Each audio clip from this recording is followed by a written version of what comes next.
Dans cette vidéo, nous allons parler de la mise en évidence simple. Alors, regardons quelques exemples. Alors ici, dans cet exemple, j'ai un binôme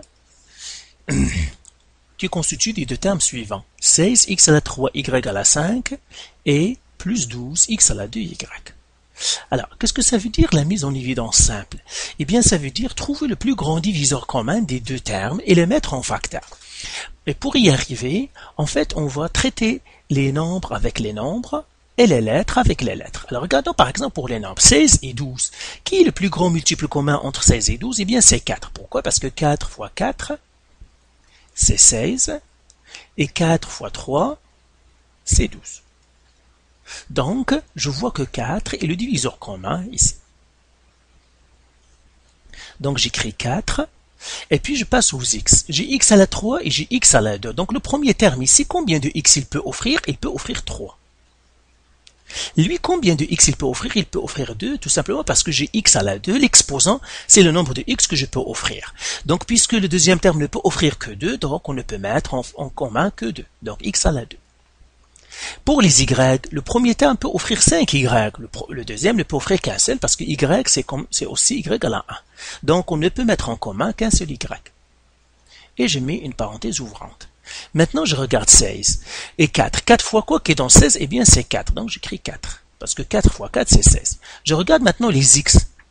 J'ai ici x à la 3. J'ai déjà offert 2x. J'en ai offert 2. Il me reste un seul x. Donc, c'est x à la 1.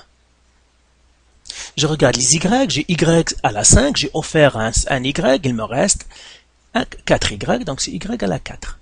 Et puis j'ai 12, et bien la même chose, 4 fois quoi qui est dans 12, c'est 3, donc plus 3. J'ai ici x à la 2, je l'ai déjà offert, donc il ne me manque plus de x.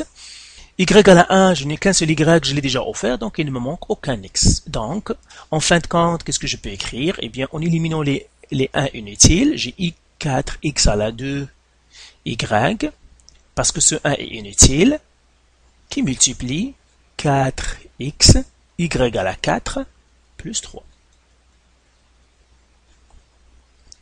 Alors maintenant, regardons un deuxième exemple. Ici, je vois que les termes que j'ai le premier terme, moins 24x à la 3y, le deuxième terme, moins 12x à la 2 y à la 2, et puis j'ai moins 40x à la 2 y à la 4. Et là, je regarde qu'est-ce qu'ils ont en commun. Je remarque que déjà, ils ont un moins en commun. Tout le monde a un moins. Donc, j'ai le moins, donc je l'écris ici. Ça veut dire qu'ils ont un moins en commun. Et maintenant, je regarde les nombres. J'ai 24, 12 et 40. Alors, quel est le plus grand diviseur commun entre les trois nombres? Eh bien, c'est 4. Pourquoi? Parce que 24, c'est la même chose que 4 fois 6. 12, c'est la même chose que 4 fois 3. Et 40, c'est la même chose que 4 fois 10. Donc, je vais écrire ici 4, parce que c'est 4 qu'ils ont en commun. Maintenant, je peux regarder les x. Ce terme peut offrir 3. Combien de x il peut offrir? Il peut offrir 3. Lui, il ne peut offrir que 2. Lui, il ne peut offrir que 2. Donc, ce qu'on peut mettre en commun, c'est x à la 2, parce que tout le monde peut offrir x à la 2.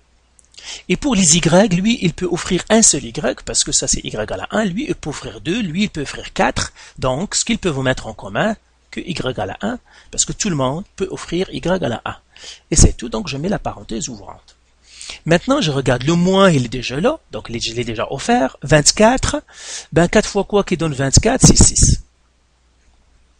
Je regarde les x. J'ai ici x à la 3, x à la 2. Ça veut dire je peux offrir 3, mais je n'ai offert que 2, donc il me reste un x, donc x à la 1. Pour les y, j'ai y un seul, ici je l'ai déjà offert, il ne me reste pas d'y, je l'ai déjà offert. Et puis ici, j'ai 12. 12, 4 fois quoi qui donne 12, c'est 3, donc plus 3. Et puis j'ai x à la 2. Alors, x à la 2, je l'ai offert. Y à la 2, je n'ai offert qu'un seul y, donc il me reste 1, donc c'est y à la 1. Donc j'ai fini avec le deuxième terme. Le troisième terme, j'ai 40.